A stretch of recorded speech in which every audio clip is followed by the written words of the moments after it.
In my hips.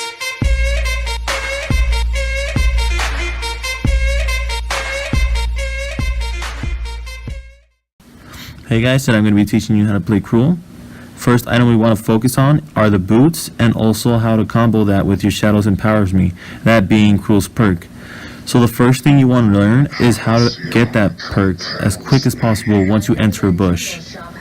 So one of the best tips I could give you is when you start running, right when you get into the bush, port.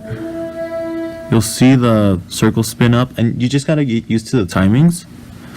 And you'll be able to start getting your rushes quicker. Once you go in there, you rush, you go down. You don't really lose speed at this point. You're pretty much running forever. So yeah, it helps you stick on people, and it makes you very mobile across the whole map. Alright, so the second thing I want to teach you is the mistake that almost every Krul player decides to make if you haven't had experience with him. Well, most Krul players that haven't had experience playing with him mostly decide to run straight into a bush all the way to where they want to stand. That's not very beneficial if the team actually ends up starting from there and they start moving down, because that means you lost your Shadows Empowers Me by walking all the way over here, and that means even if you do start getting them low, they're going to be able to run away. So what you want to do every time you get into a bush is you got to stand right at the edge. And at the same time, combo that with your port.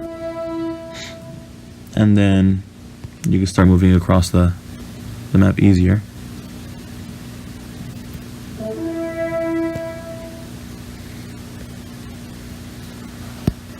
And you'll be good to go. Alright, so during late game, once you have your journey boots, you're going to have to start learning how to be able to rush down into jungle quickly, just in case your teammates do end up in a fight that lasted long enough for you to respawn. If you did die, you would be coming into this bush, run straight down. If they did fight down here near Kraken, and you know they're going to be low, you don't go straight down to jungle if that's where they went. You're going to go straight into this bush, stop right there, not where I did, and you're just going to wait patiently for them. And if they take too long, then you could rush them right away, and they're going to be low either way, so it's an easy kill.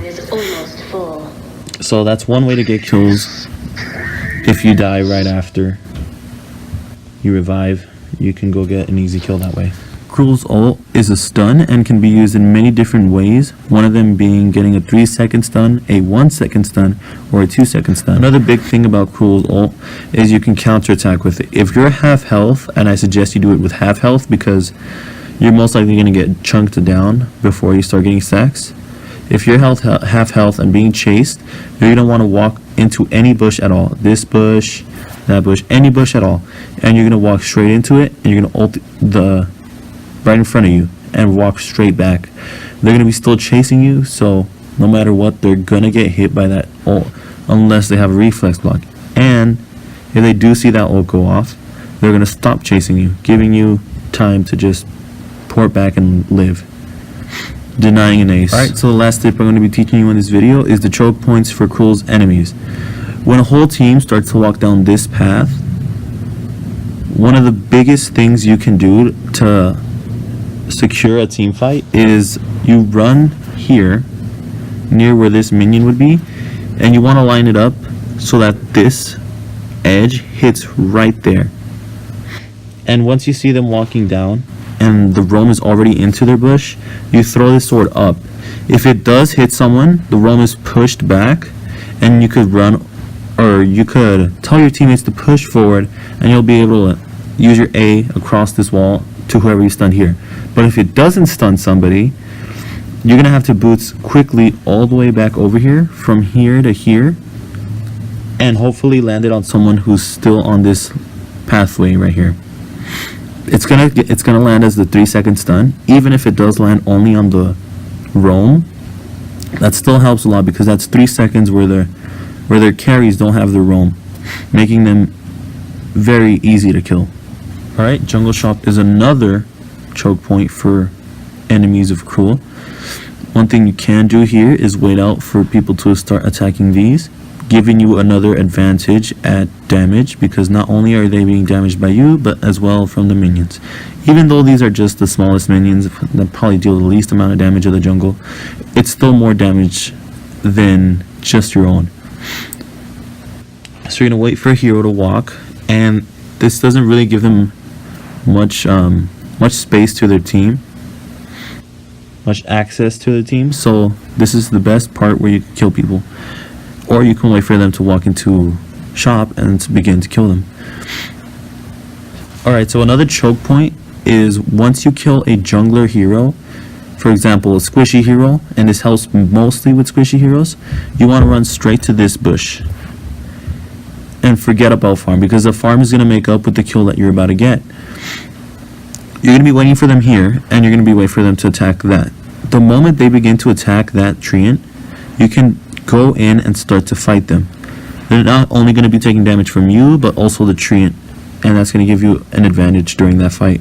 And only do this if the roam is up in lane, and only if you're sure that he's up in lane. The final and most important place where you can gank enemy heroes would be right at shop. If you stand in here and wait a few seconds and you know these people are already done with their rotation, you'll be able to see them walk down straight in here. Once they walk in, you're going to wait at least a second and a half. And once that second and a half passes by, you can walk in. They're most likely shopping, and stand right on top of them. They're not going to notice they're going to be damaged, and they won't see you. And once they're done shopping, by then you're most likely already going to have 3 to 4 stacks, depending on what build you have. Okay, another one is right here. When the lane is being pushed here, and there is a laner here, anywhere around this general area right there, what you want to do is run forward and throw a sword right where they would be going, like right over there. That's where they would usually back out. So you're going to throw it that direction, and you're going to start running upwards. You still have enough speed to run upwards. So you're going to be doing this, and you'll be able to run up. It's going to land as a 3-second stun, and that also helps team fights. Alright, so the next thing we're going to be teaching you in this video is how to use his ult and how to be able to land that 3-second stun really well. Because most people I see, they throw it away and then they end up running straight towards him.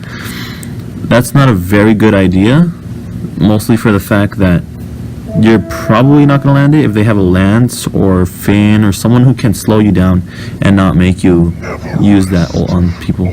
Pushes you away from your target. It's going to be very difficult. So the next thing you're going to want to do is combo your A and your ult in order to like get that 100% chance that you are going to land your ult and you are going to get that stun for 3 seconds. What you're going to want to do at all times, and you're just going to have to get used to this, you're gonna, as you can see, that there's a little rim right there, right around there for the ult. If they're right at the edge, then you will always land it, as long as you combo your ult and your A. So for example, standing all the way down here, I can land a 3-second ult on somebody that would stand still right there. For example, I'm gonna do this to minion mine. You're gonna throw it exactly the opposite way. So since the minion mine's there, I'm gonna have to throw it somewhere down. Let me see. Now that I got my ult back, I'm going to be showing you that you can still land your ult with your A. So the first thing you're going to want to do is you're going to be making sure that they are within that range. If they're off of it, like right there, that Kraken is still out of it. So you're going to want to make sure they're in range. And then you're going to throw it the opposite way and instantly start walking towards them. If you want to, you could tap on them and then push your A. Just make sure you're not too close, because then you're going to stutter, and that little stutter makes a whole big difference. You won't be able to land your ult that way. So let's do this. You're going to throw your ult the opposite way, and then you can land it like that. And you can tell that landed because of the CP damage onto Kraken. Alright, so that concludes the video for Krul's boots, perk, ult, and choke points.